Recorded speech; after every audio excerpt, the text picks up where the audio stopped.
হ্যাঁ বন্ধু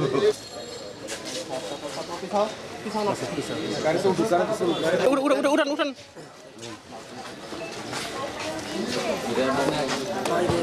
sorry sorry sorry sorry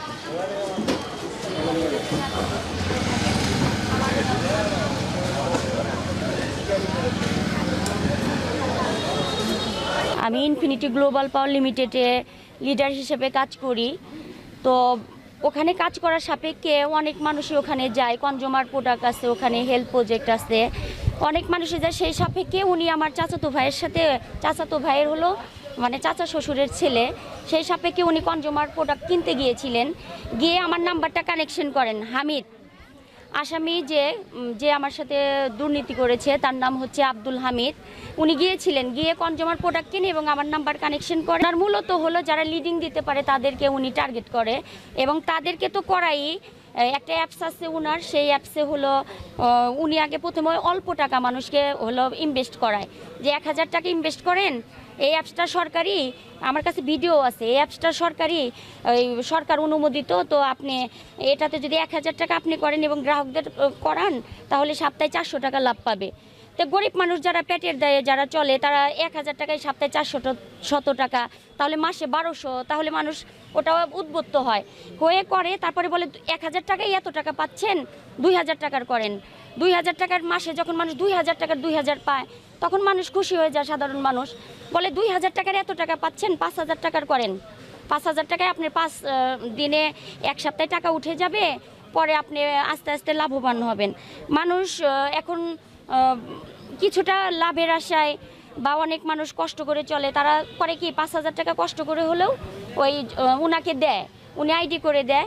এরকম করে আমাকে দিয়ে 100 মানুষ উনি জড়ো করাইছে। কারণ আমার টিমে 1500 মানুষ, আমি টিম লিডার হিসেবে ইনফিনিটি গ্লোবাল পাওয়ার লিমিটেডে কাজ করি। উনি আমাকে মূলত টার্গেট করেছিল। আর টিমে এত মানুষ, 1500 মানুষ যদি 10,000 টাকার করেও করে কত টাকা, সেই টার্গেটে উনি আমাকে একদিন হলো আমার অফিসে যায় এবং উনি সেমিনারের আয়োজন করে একটা বাসায়। ওটা খালেক সাহেবের বাসা, মাসিমপুর ওই মার্কাস মাদ্রাসা মোড়ে। ওটা করে হ্যান্ড ক্যাশ 11 লক্ষ টাকা নেয় এবং ফোনের মাধ্যমে বাকি 10 লক্ষ টাকা। তো এই ঘটনা 25 তারিখে হঠাৎ করে অ্যাপ সাদা হয়ে গেছে। এই 100 গ্রাহক আমাকে ফোন দিচ্ছে যে ম্যাডাম ঈদের আগে আমরা টাকা তুলবো, আমরা ভালো চলবো, সেই জন্য করলাম, তো আমাদের অ্যাপসটা সাদা হয়ে গেছে, এখন আমরা কি করব। 100 গ্রাহক আমাকে এসে ধরতেছে, আমার চাকরিটা চলে গেছে, হাজব্যান্ড সন্তানটাকে নিয়ে চলে গেছে। আমি অপারক হয়ে মনে করেন যে আজ 25 তারিখ থেকে আজকে এই তারিখ পর্যন্ত রাস্তায় রাস্তায় ঘুরতেছি।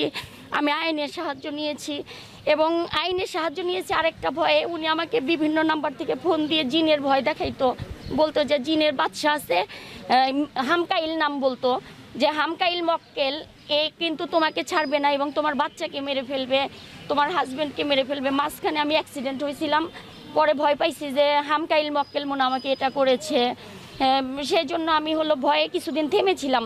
তারপরে আমি এখানে এসে অভিযোগ দেই, অভিযোগ সাপেক্ষে এসপি, তারপরে হচ্ছে থানার ওসি, ওনারা তদন্ত নিয়ে দারোগাকে পাঠায় এবং দারোগা 28 তারিখে এটা মানে যে সাকসেস হয় যে এটা মানে সত্য। তারপরে আসামিকে ধরে আনার পরে এখন এই যে অবস্থা।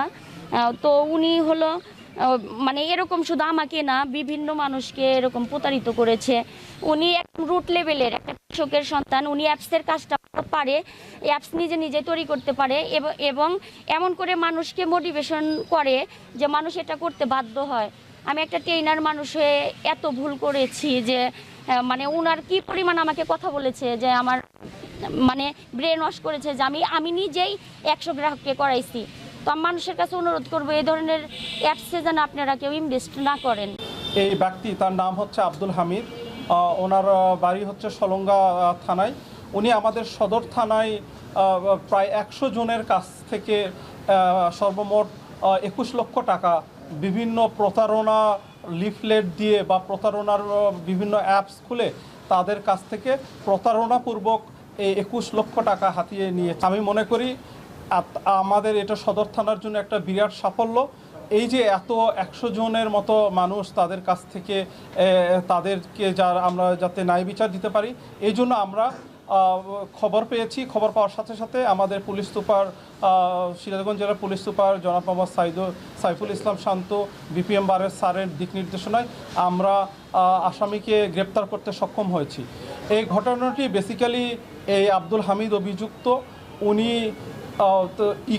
ইকো আর্টস নামে একটা অ্যাপস এবং আরেকটি হচ্ছে সিএফ নামে দুইটা অ্যাপস উনি খুলেছে এবং এখানে বিভিন্ন লিফলেটের মাধ্যমে বিভিন্ন লোভনীয় অফার দিয়েছে যে এত টাকা রাখলে এত টাকা হচ্ছে পাওয়া যাবে।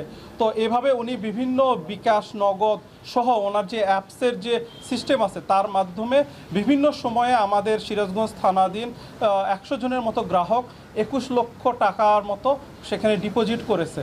বাট তাদের যে লাভ পাওয়ার কথা তারা আকস্মিকভাবে দেখছে যে তার অ্যাপসটি আর কাজ করছে না। তারা তাদের যে লভ্যাংশ পাওয়ার কথা ছিল সেই লভ্যাংশ তারা না পেয়ে তারা হচ্ছে অ্যাপসটি বন্ধ করে দেয় এবং তাদের সাথে সমস্ত যোগাযোগ বন্ধ করে দেয়। অধিকন্তু তারা যখন তার সাথে যোগাযোগ করার চেষ্টা করে তখন উনি তার যে ফেক টেলিগ্রাম অ্যাকাউন্ট, যার একটি নাম আছে আমরা বলবো যে মোকাইল বলে হচ্ছে টেলিগ্রাম আইডি খুলেছে এবং এখানে উনি পরিচয় দিয়েছে যে উনি জিনের হচ্ছে বাদশাহ, ওনার বয়স 400 বছর এবং তারা কেন টাকা চাচ্ছে এই জন্য তাদেরকে এই জিনের বাদশার পরিচয় দিয়ে তারা ভয়ভীতি দেখাচ্ছে এবং একই সাথে তারা এই জিনের বাদশার কথা বলে যে আমি জিনের বাদশাহ বলছি, আমি তার কাছ থেকে আব্দুল হামিদের কাছ থেকে অ্যাকাউন্ট খুলেছি, আপনারা খুলেছেন কিনা, না খুললে কিন্তু আপনাদের সমস্যা হবে বা টাকা ডিপোজিট না করলে আপনাদের সমস্যা হবে। এভাবে সে ফেক আইডি খুলে, টেলিগ্রাম আইডি খুলে জিনের বাদশাহ পরিচয় দিয়ে সে এই যে বিভিন্ন লোকজনের কাছ থেকে সে প্রতারণামূলকভাবে টাকা নিয়েছে এবং পরবর্তীতে এই প্রতারণার মাধ্যমে অ্যাপসগুলো বন্ধ করে দিয়েছে এবং এই টাকার যে লভ্যাংশ আমাদের যে গ্রাহকরা পাওয়ার কথা সেটি তারা হচ্ছে পায় না। এই একটা অভিযোগ এরকম আমরা পেয়েছি।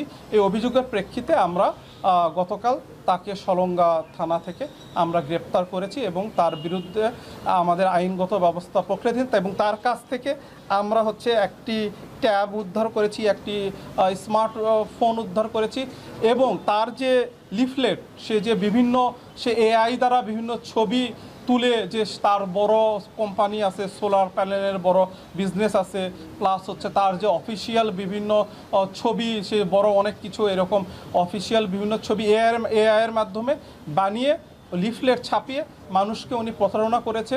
তো এই প্রেক্ষিতে আমরা তাকে গ্রেপ্তার করেছি এবং আমরা পরবর্তীতে তার বিরুদ্ধে যে আইনগত ব্যবস্থাগুলো সেই ব্যবস্থাগুলো আমরা নিচ্ছি এবং এটার প্রক্রিয়াধীন। তার যেহেতু লেনদেন সমস্ত অ্যাপসের মাধ্যমে, তার কাছ থেকে আমরা আপাতত টাকা উদ্ধার করতে পারি নাই নগদ, বাট আমরা ওই যে তার যে অনলাইনে যেগুলোর মাধ্যমে তারা করেছে এগুলোর তথ্য প্রমাণ হচ্ছে আমাদের কাছে আছে এবং সে প্রাথমিকভাবে স্বীকারও করেছে যে সে এটা করেছে। আমরা পরবর্তীতে তদন্তের প্রক্রিয়ায় নগদ টাকা আমরা উদ্ধার